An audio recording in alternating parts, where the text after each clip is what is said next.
senang berjumpa lagi di doa pagi. Kita akan doa sama-sama ya.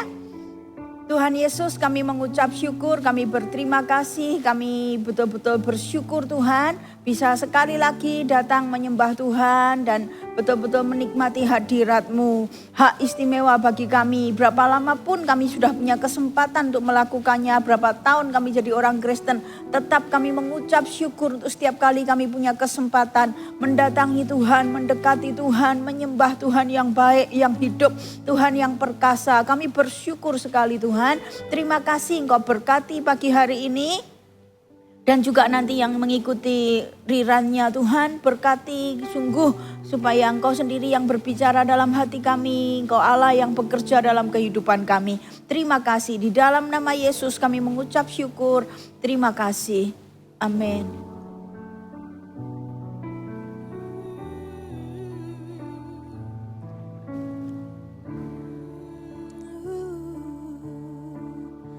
Katakan kasih-Mu bersemi.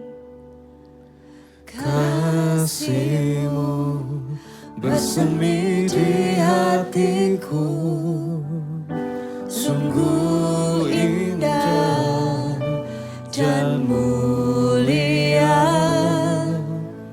Damai-Mu bersemi di hatiku, tenggelamku di hadirat-Mu.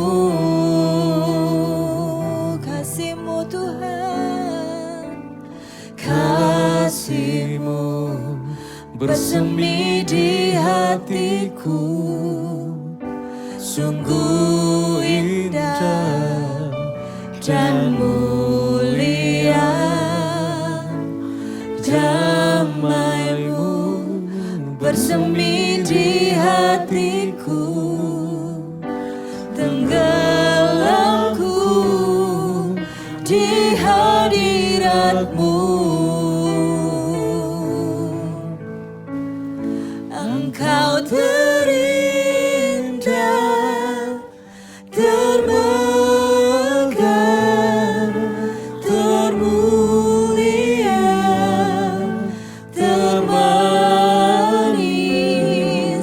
Oh Yesusku, hadirat-Mu menghanyutkanku, bawaku dekat padamu. Tuhan kasih-Mu kami rasakan pagi ini Tuhan. Kasih-Mu bersemi di hatiku, sungguh indah dan mulia. Damai-Mu bersemi di hatiku, tenggelamku di hadirat-Mu. Engkau terindah, termegah, termulia, termanis. Oh Yesusku, hadirat-Mu menghanyutkanku, bawaku dekat. Engkau terindah, termegah, termulia, termanis. Oh Yesusku, hadirat-Mu menghanyutkanku, bawaku dekat padamu. Kasih-Mu penuhi kami, kasih-Mu bersemi di hatiku, sungguh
hadirat-Mu menghanyutkanku, bawaku dekat Engkau terindah, termegah, termulia, termanis. Oh Yesusku, hadirat-Mu menghanyutkanku, bawaku dekat padamu.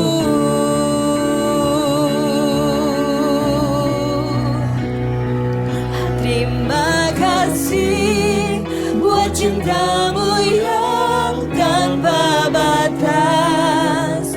Kau berikan hidup-Mu, jadikan ku berharga. Terima kasih buat cinta-Mu yang tanpa batas. Kau berikan hidup-Mu, jadikan aku indah. Terima kasih, terima kasih buat cinta-Mu yang tanpa batas. Kau berikan hidup-Mu, jadikan ku berharga. Terima kasih buat cinta-Mu yang tanpa batas. Kau berikan hidup-Mu, jadikan aku indah. Terima kasih, terima kasih, terima kasih buat cinta-Mu yang tanpa batas. Kau berikan hidup-Mu, jadikan ku berharga. Terima kasih buat cinta-Mu yang tanpa batas. Kau berikan hidup-Mu, jadikan aku indah. Terima kasih. Mari naikkan syukur kita, mari naikkan pengagungan kita, ucapan terima kasih kita atas kasih Tuhan, atas kasih karunia-Nya pada setiap kita. Haleluya, kami bersyukur, kami bersyukur akan Engkau Tuhan. Kami bersyukur buat kasih-Mu, kami bersyukur buat penerimaan-Mu. Kami bersyukur Kau menjadi Allah kami, Kau menjadi Bapa kami. Kami sungguh bersyukur.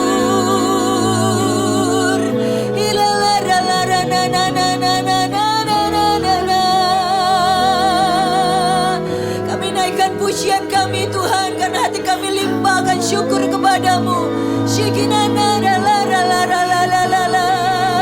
Kau Allah yang baik. Kenapa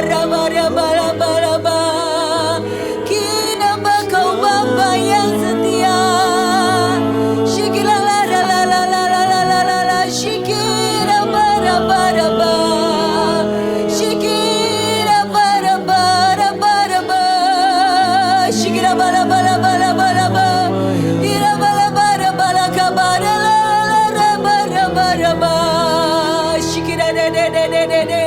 Terus berikan pujian yang terbaik buat Allah kita.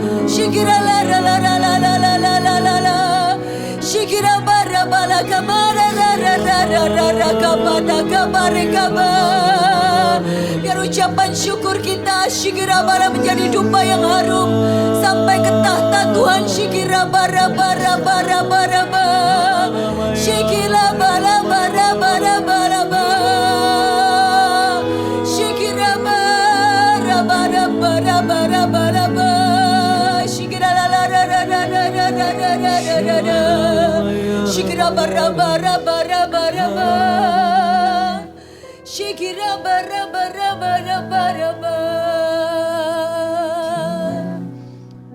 Kita angkat tangan kita yuk di hadapan Tuhan. Tuhan Yesus, kami merendahkan hati kami di hadapan-Mu. Di dalam nama Tuhan Yesus Kristus, dengan segenap hati, dengan segenap jiwa, dengan segenap akal budi, dengan segenap kekuatan kami datang kepadamu Tuhan. Kami pengen memuji-muji Engkau dengan seluruh hidup kami. Karena tidak ada Allah yang baik seperti Engkau. Tidak ada Allah yang hebat, tidak ada Allah yang hidup, tidak ada Allah yang layak untuk kami puji seperti Engkau.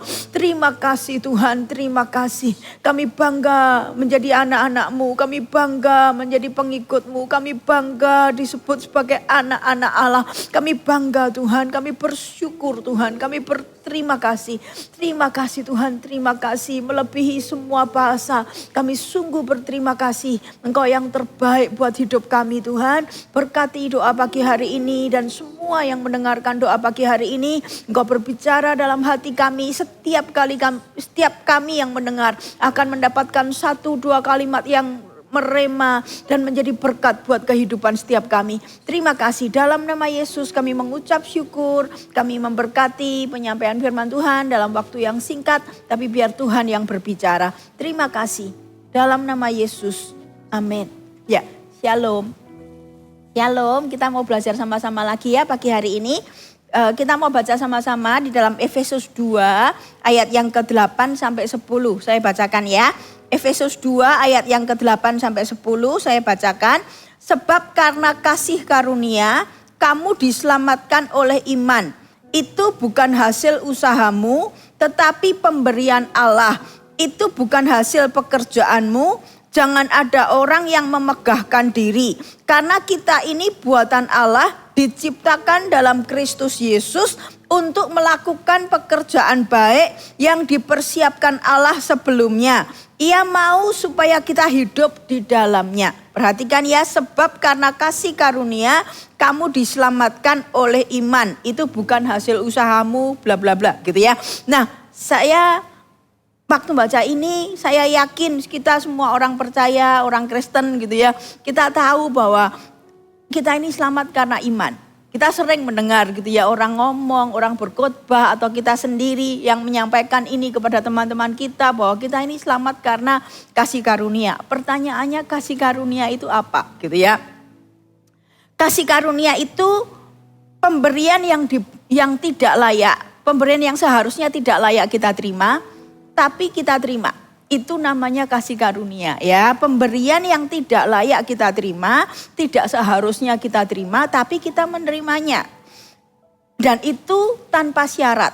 Kalau pakai syarat itu namanya upah atau gaji gitu ya. Misalnya saya kerja, lalu saya dibayar dengan pekerjaan itu bukan kasih karunia. Kalau saya dapat uang dari hasil pekerjaan saya, itu namanya saya dapat upah, saya dapat gaji yang seharusnya memang saya terima karena saya sudah bekerja untuk itu. Ya, tapi kalau kasih karunia itu tanpa syarat, sebelum kita melakukan apapun, sebelum kita berbuat apapun, kita tidak layak menerimanya. Kasih karunia itu sudah kita terima kalau kita beriman, kalau kita percaya kepada Yesus Kristus Tuhan, dan kalau kita menerima Yesus Kristus Tuhan dalam hidup kita. Jadi oleh kasih karunia kita diselamatkan oleh iman ya. Lalu kemudian saya belajar satu lagi, ada satu ayat yang sangat bagus, tadinya nggak mau saya baca tapi saya bacakan ya, saya ambil dari sini. Di Ulangan 7 ayat yang ke-7 saya bacakan ya. Ulangan 7 ayat yang ke-7, bukan karena lebih banyak jumlahmu dari bangsa manapun juga, maka hati Tuhan terpikat olehmu dan memilih kamu. Bukankah kamu ini yang paling kecil dari segala bangsa? Saya ulang ya. Bukan karena lebih banyak jumlahmu dari bangsa manapun juga, maka hati Tuhan terpikat olehmu dan memilih kamu.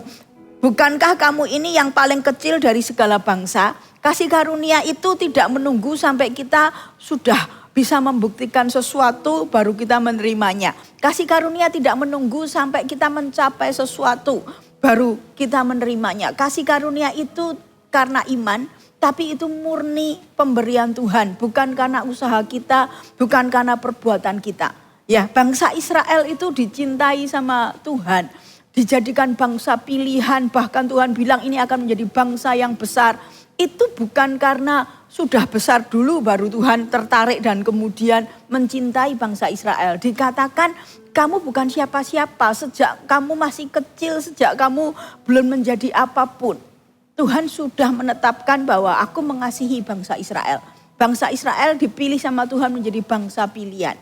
Ya, itu kasih karunia. Kasih karunia itu kita tidak mampu mengusahakannya karena itu semua adalah anugerah Tuhan dalam hidup kita. Tanpa syarat gitu ya. Lalu kemudian sebatas apa kasih karunia diberikan? Sampai sebatas mana kasih karunia itu diberikan? Itu sampai selesai total dan lunas ya. Ayatnya ada dalam Yohanes 19 ayat yang ke-30. Tuhan bilang waktu Tuhan di atas kayu salib dan memberikan nyawanya mengganti dosa kita. Dia bilang gini, sudah selesai. Ya, jadi kasih karunia itu diberikan sampai selesai, sampai total dan lunas. Di Yohanes 19 ayat 30 sudah selesai. Lalu di Yohanes 8 ayat 36 dikatakan gini, Yohanes 8 ayat 36, apabila anak-anak itu memerdekakan kamu, apabila anak itu memerdekakan kamu, kamu pun benar-benar merdeka. Jadi ketika Tuhan memutuskan untuk mati di atas kayu salib dan memerdekakan kita, itu sampai tuntas selesai dan Tuhan bilang kalau anak itu memerdekakan kamu, kamu pun benar-benar merdeka. Ya, banyak orang sudah terima Tuhan, sudah mengenal Tuhan lahir baru, tapi hidupnya masih terintimidasi, masih punya tekanan-tekanan tertentu karena merasa aku belum bisa menyenangkan Tuhan, aku gagal, aku belum bisa mencapai sesuatu dan lain sebagainya. Lalu kemudian merasa tidak berhak untuk dikasihi sama Tuhan, merasa tidak berhak untuk mendapatkan kemurahan Tuhan. Saya mau katakan kasih karunia itu tanpa syarat. Kasih karunia itu bukan karena usaha kita, bukan karena pekerjaan kita gitu ya. Lalu kenapa kasih karunia diberikan? Kalau kasih karunia ini diberikan dengan cuma-cuma bukan karena perbuatan kita, bukan karena usaha kita, pertanyaannya kenapa kasih karunia diberikan? Kasih karunia diberikan ada banyak mungkin ya, saya tidak tahu alasannya apa saja dan lain sebagainya. Tapi yang saya mau sampaikan hari ini adalah ada dua. Kenapa kasih karunia diberikan? Yang pertama, manusia butuh dan tidak ada jalan lain. Jadi kasih karunia itu diberikan karena kita ini butuh dan tidak ada jalan lain. Mau tidak mau harus Tuhan memberikan kasih karunia-Nya. Saya tidak selamat karena perbuatan baik saya tidak selamat karena usaha saya. Karena itu mau tidak mau Tuhan harus memberikan kasih karunia-Nya ya. Di ayatnya ada dalam Roma 3 ayat yang ke-23. Roma 3 ayat yang ke-23, semua manusia itu sudah kehilangan kemuliaan Allah. Dan kita mau buat baik sampai seperti apapun, kesalahan kita ini tidak terbayarkan gitu ya.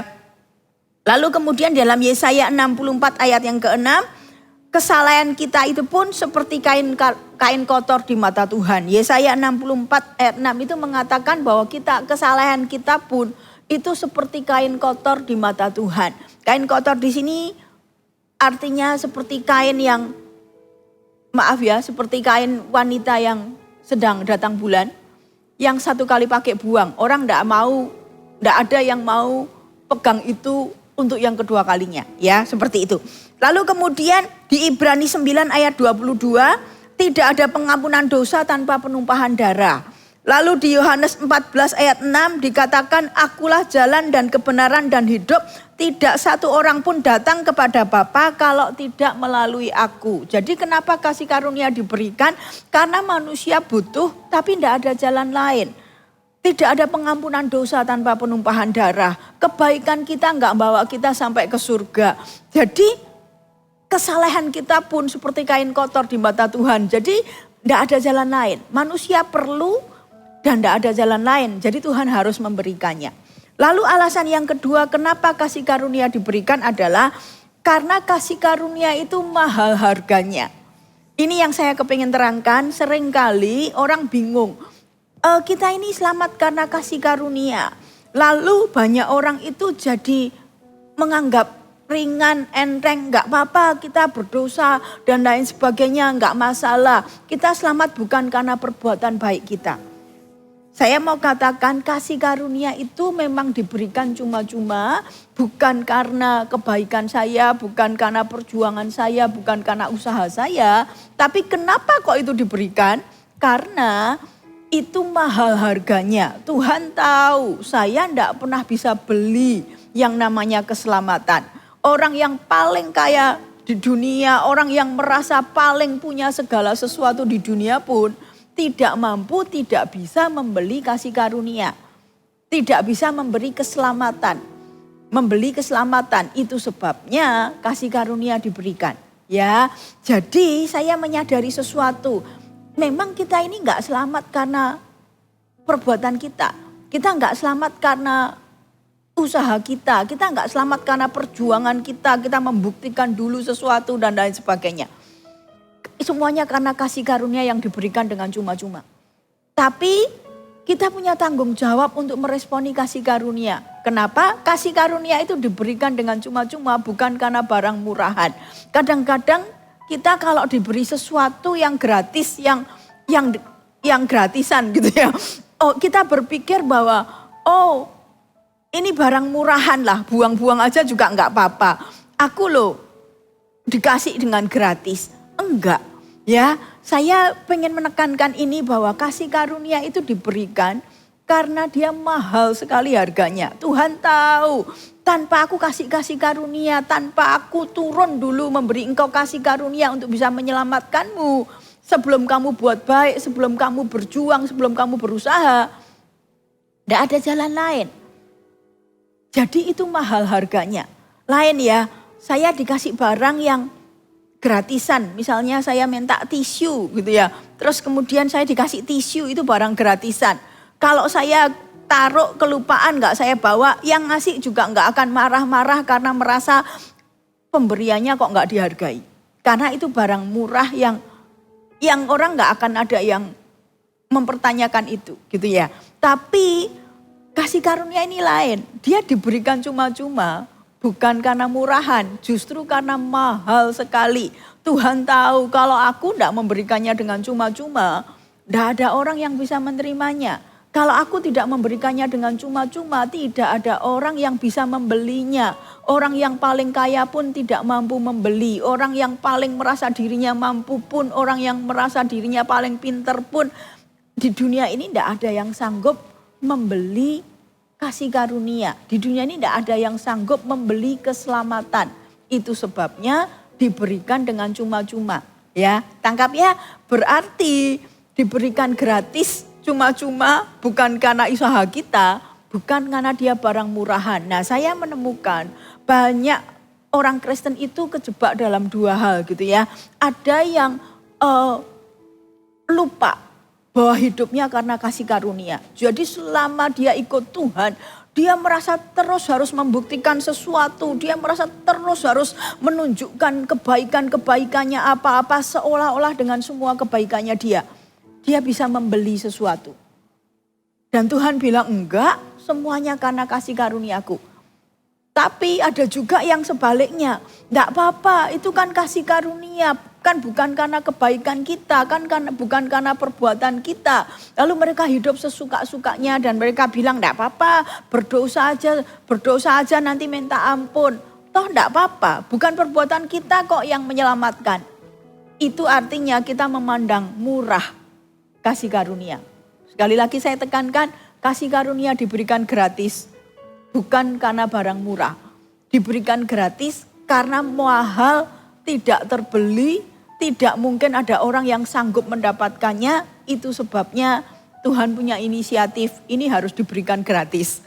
Hanya yang mau menerima, hanya yang mau meresponi, yang bersyukur dan bisa menikmati. Ya, tapi kasih karunia itu barang mahal.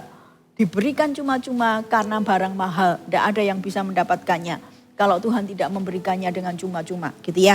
Lalu kalau gitu kasih karunia harus diresponi dong. Kalau itu barang yang berharga, yang diberikan cuma-cuma bukan karena murahan, harus diresponi. Bagaimana caranya kita meresponi? Yang pertama kita harus tahu diri ya. Kalau kita anak Tuhan, kita harus mengingatkan diri kita sendiri. Kita nggak boleh jadi anak Tuhan yang sedikit-sedikit nuntut, sedikit-sedikit marah.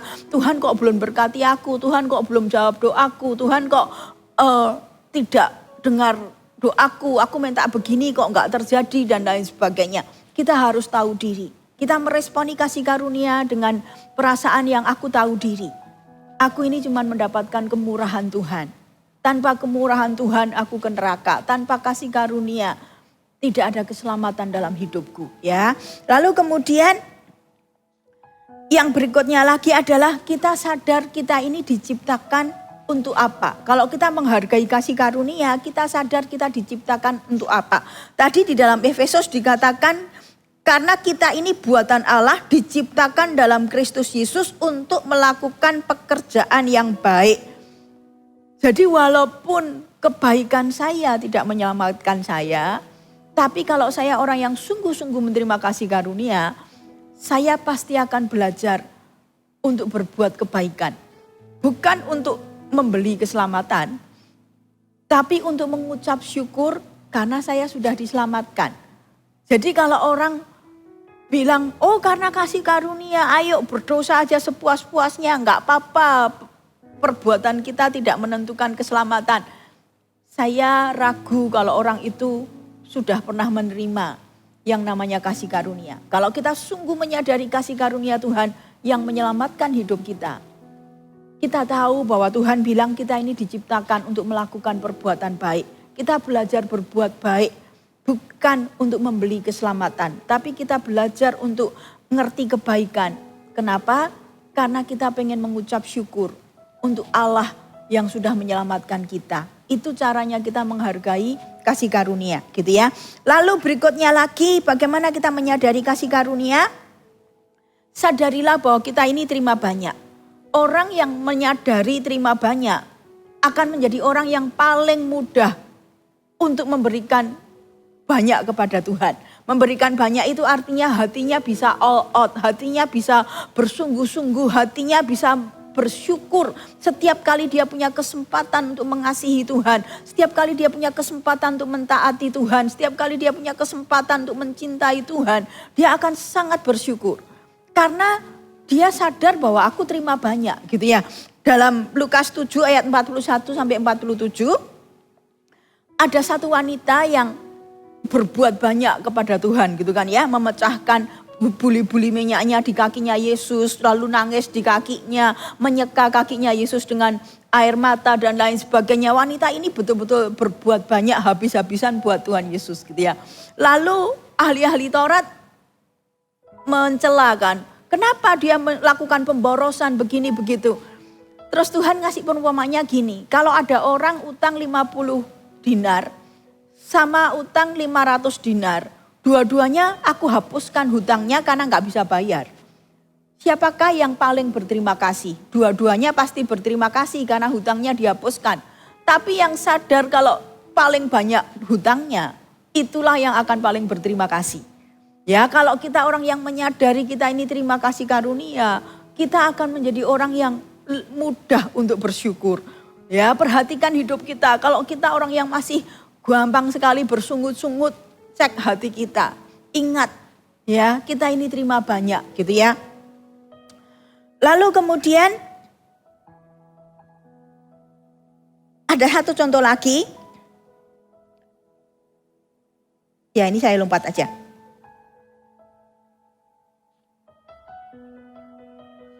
Ada satu contoh lagi, itu mengenai Kain dan Habil, gitu ya. Kain dan Habil ini kan persembahannya yang satu diterima, yang persembahannya Kain ditolak, persembahannya Habil diterima, gitu ya. Saya belajar, banyak orang kan mempelajari kenapa ya, apa yang dipersembahkan Kain, apa yang dipersembahkan Habil dan lain sebagainya. Saya tidak bisa terangkan banyak, waktunya tidak cukup, tapi saya belajar. Ternyata yang diperhatikan Tuhan itu adalah hatinya mereka. Jadi mereka ini, Habil ini berbuat baik, hatinya membuat Tuhan berkenan. Lalu ketika Tuhan itu berkenan kepada Habil, diceritakan apapun yang dipersembahkan Habil diterima sama Tuhan. Tapi Kain dia mempersembahkan dengan bersungut-sungut, pengen membuktikan sesuatu dan lain sebagainya. Lalu Tuhan tidak berkenan. Jadi saya belajar bahwa ternyata yang dilihat Tuhan itu bukan persembahannya apa, yang diberikan apa, tapi keluar dari hati yang seperti apa. Ya, Kain dan Habel, Tuhan berkenan kepada Habel, makanya apapun yang dipersembahkan Habel, Tuhan berkenan. Jadi Tuhan bukan ngelihat persembahannya dulu apa, tapi Tuhan melihat siapa yang mempersembahkannya. Karena Tuhan berkenan kepada Habel, maka Tuhan menerima persembahannya Habel, gitu ya. Dan karena Tuhan tidak berkenan kepada Kain, Tuhan tidak berkenan juga kepada persembahannya, ya. Kalau kita orang yang menghargai kasih karunia, kita tahu caranya kita melakukan ini itu bukan untuk menyuap Tuhan, biar kelihatan lebih baik, biar bisa membeli Tuhan dan lain sebagainya. Bukan karena itu, ya. Tapi karena ucapan syukur, karena hatinya kita berkenan kepada Tuhan. Lalu kemudian yang terakhir ya, ciri-ciri dari orang yang menghargai kasih karunia Tuhan dan ciri-ciri dari orang yang merendahkan kasih karunia. Saya cerita aja tentang orang yang merendahkan kasih karunia Tuhan, gitu ya. Orang yang merendahkan kasih karunia Tuhan akan dengan sengaja berbuat dosa dan berkata, "Enggak apa-apa, nanti diampuni. Enggak apa-apa, nanti kita minta ampun, pasti diampuni." Perbuatan baik kita enggak menentukan. Ya, itu ciri orang yang merendahkan kasih karunia. Lalu di dalam Ibrani 10 ayat yang ke-26 dikatakan, sebab kita dengan sengaja berbuat dosa sesudah memperoleh pengetahuan tentang kebenaran, maka tidak ada lagi korban untuk menghapus dosa itu. Hati-hati, kalau kita ngomong begitu ada ayat yang bilang bahwa kalau kita ini dengan sengaja berbuat dosa, Tuhan bilang tidak ada lagi korban untuk menghapus dosa itu. Karena kita merendahkan kasih karunia. Lalu kemudian dalam Ibrani 6 ayat yang ke-6, namun yang murtad lagi tidak mungkin dibaharui sekali lagi sedemikian hingga mereka bertobat. Sebab mereka menyalibkan lagi anak Allah bagi diri mereka dan menghinanya di muka umum. Dengan jelas Tuhan ngomong ya, yang murtad lagi, yang merendahkan dan lain sebagainya, dikatakan mereka menyalibkan lagi anak Allah bagi diri mereka dan menghinanya di muka umum, gitu. Lalu pertanyaannya, oh, kalau aku nggak selamat karena perbuatan baik, tapi aku harus menghormati kasih karunia. Bagaimana dengan kalau aku terikat? Ada orang-orang itu yang masih terikat dengan beberapa dosa, yang merasa aku merendahkan kasih karunia. Aku tidak menghormati kasih karunia. Karena dia kepengen lepas, tapi dia masih terikat oleh dua dosa yang dia belum menang. Nah, untuk kasus orang yang masih mengalami keterikatan, saya mau katakan jangan menyerah. Kasih karunia Tuhan itu lebih besar dari keterikatan setiap kita. Jadi minta sama Tuhan dan putuskan, pokoknya sampai kapanpun, sampai aku yang menang, aku tidak akan menyerah. Ya, sampai aku yang menang, aku tidak akan menyerah. Jadi jangan pernah menyerah. Untuk orang-orang yang terikat, yang tertipu dengan perasaan aku sudah meremehkan kasih karunia, aku tidak menghargai kasih karunia, lalu merasa aku sudah tidak mungkin bisa bertobat. Ya sudah, sekalian aja aku buat dosa. Saya mau katakan itu tipuan iblis. Bagi engkau yang masih punya ikatan tertentu, putuskanlah, percayalah bahwa Tuhan lebih besar dari semua ikatanmu. Minta tolong sama Tuhan. Tuhan, pokoknya sampai aku yang menang, sampai aku yang berhasil, sampai Tuhan betul-betul melepaskan aku. Aku tidak akan pernah mau menyerah. Ya. Lalu kemudian kalau gitu bagaimana kalau aku tak pura-pura bertobat aja. Aku tak pura-pura, aku kan terikat dan aku cuma mau pura-pura bertobat. Supaya aku tidak merasa mempermainkan Tuhan dan lain sebagainya. Ada satu ayat di dalam Yeremia 3 ayat yang ke-10. Ada satu ayat dalam Yeremia 3 ayat yang ke-10. Saya bacakan ya. Juga dengan semuanya ini Yehuda saudaranya perempuan yang tidak setia itu tidak kembali kepadaku dengan tulus hatinya. Tetapi dengan pura-pura, demikianlah firman Tuhan.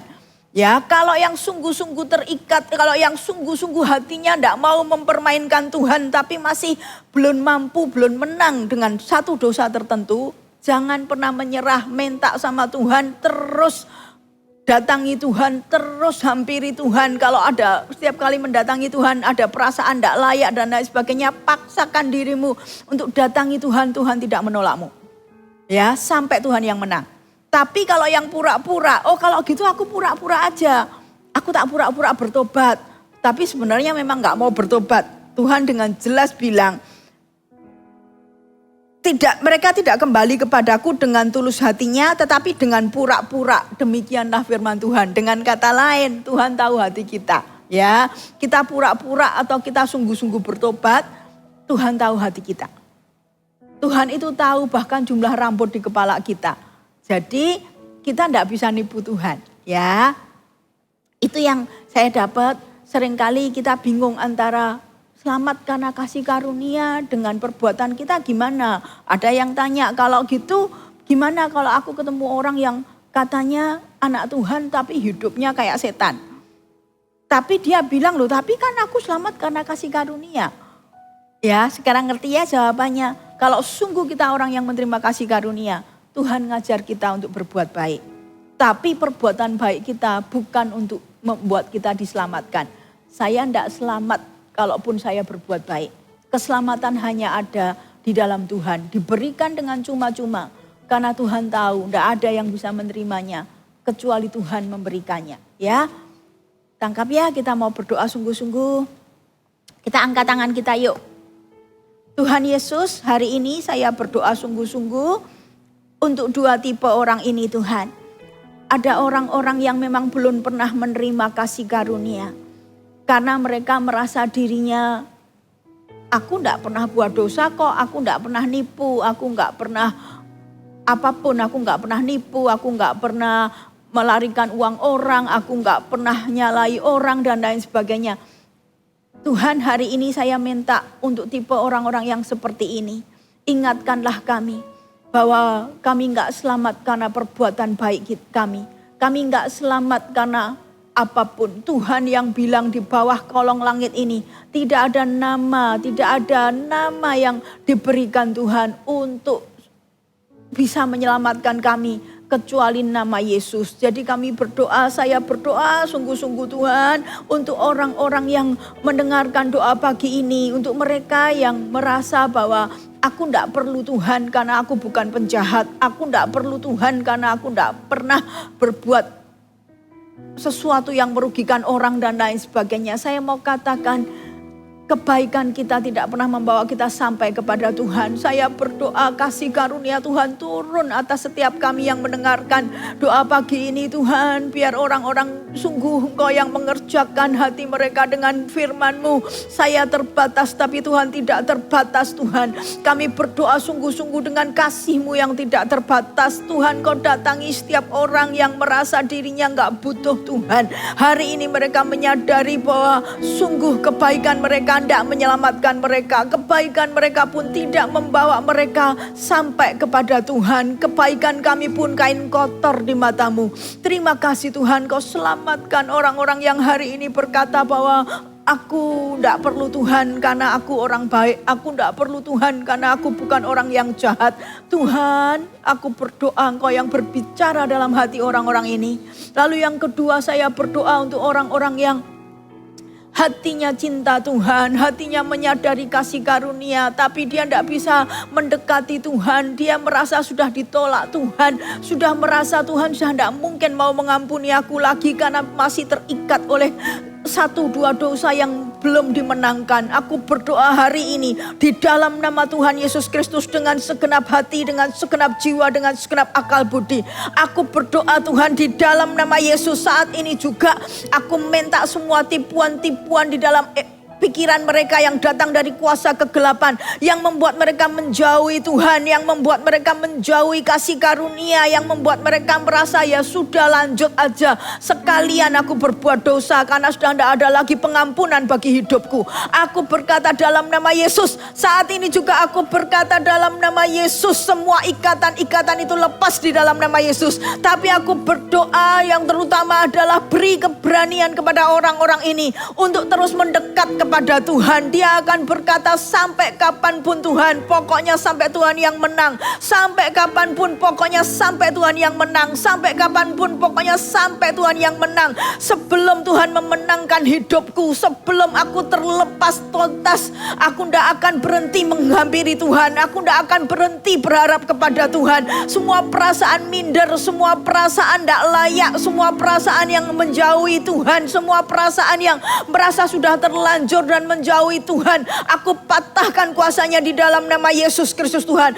Aku berdoa sungguh-sungguh Tuhan, melepaskan keselamatan kepada dua tipe ini Tuhan. Orang-orang yang sesungguhnya hatinya cinta Tuhan, tapi dia tidak bisa menghampiri Tuhan, dia merasa tidak layak, merasa terikat dan lain sebagainya. Tuhan bebaskan pagi hari ini di dalam nama Yesus, di dalam nama Yesus Tuhan, di dalam nama Yesus Tuhan. Aku melepaskan kebaikan-Mu, aku melepaskan kasih karunia-Mu, aku melepaskan kemurahan-Mu Tuhan dalam hidup kami. Tuhan, aku juga melepaskan satu berkat kepada setiap kami. Dalam nama Yesus, ingatkan kami hidup karena kasih karunia, bukan karena perjuangan kami, bukan karena kebaikan kami. Beri kami kerendahan hati, beri kami hati yang terus tergantung kepada Tuhan, beri kami hati yang terus Tuhan mendekat kepadamu, beri kami hati yang terus mengharapkan Tuhan. Di dalam nama Tuhan Yesus Kristus, di dalam nama Tuhan Yesus Kristus, di dalam nama Yesus aku memberkati. Terima kasih Tuhan, terima kasih, terima kasih. Terpujilah namamu, dipermuliakanlah namamu. Saya percaya kasih karunia Tuhan turun. Bahkan ketika engkau merasa belum bisa berbuat baik seperti apapun dan lain sebagainya, hari ini kasih karunia Tuhan turun dalam hidupmu. Aku berdoa banyak orang-orang Tuhan yang mendengarkan doa pagi ini. Aku minta mereka layak, tidak layak, mereka merasa sudah buat baik atau belum buat baik, mereka merasa berhasil atau gagal, mereka merasa mampu atau tidak mampu, tapi aku berdoa biar kasih karunia itu turun dan menyelamatkan hidup setiap kami Tuhan. Kami selamat karena kebaikan Tuhan, kami selamat karena Yesus Kristus sudah menggantikan kematian kami di atas kayu salib Tuhan. Terima kasih dalam nama Yesus Kristus Tuhan. Keselamatan datang untuk setiap orang Tuhan, untuk orang-orang yang mau bunuh diri dan putus asa, untuk orang-orang yang merasa sudah tidak ada jalan keluar, untuk orang-orang yang merasa sudah tidak ada harapan, untuk orang-orang yang sudah tidak punya keberanian untuk berharap kepada Tuhan lagi. Aku berdoa dengan segenap hatiku, aku berdoa dengan segenap jiwaku Tuhan. Minta anugerah Tuhan sungguh-sungguh untuk orang-orang ini Tuhan. Aku berdoa untuk orang-orang yang mau bunuh diri karena putus asa. Hari ini Kau membatalkan niat mereka dan Kau juga mematahkan setiap kutuk bunuh diri itu dari hidup mereka. Terima kasih di dalam nama Yesus Kristus Tuhan. Di dalam nama Yesus Kristus Tuhan. Dalam nama Yesus Kristus Tuhan. Terima kasih. Amin. Haleluya. Amin. Ku tahu Bapa peliharaku, Dia baik, Dia baik. Ku yakin Dia selalu sertaku. Dia baik bagiku. Ku tahu Bapa peliharaku, Dia baik, Dia baik. Ku yakin Dia selalu sertaku. Dia baik bagiku. Lewat badai cobaan, semuanya mendatangkan kebaikan. Ku tahu Bapa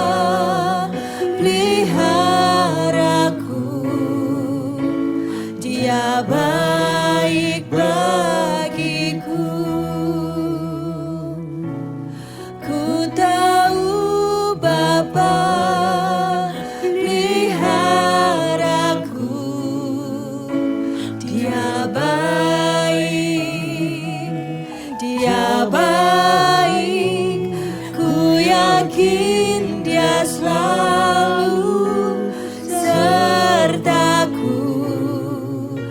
Dia baik bagiku. Lewat badai cobaan, semuanya mendatangkan kebaikan. Ku tahu Bapa peliharaku. Dia baik bagiku. Tuhan Yesus, terima kasih. Sekali lagi saya melepaskan kemurahan Tuhan, melepaskan kasih karunia Tuhan, melepaskan kebaikan Tuhan dalam kehidupan setiap kami. Dan sungguh Tuhan, biar kami belajar bersyukur, menikmati saja kasih karuniamu itu. Terima kasih. Dalam nama Yesus kami mengucap syukur. Amin. Sampai jumpa di doa pagi berikutnya. Tuhan Yesus memberkati.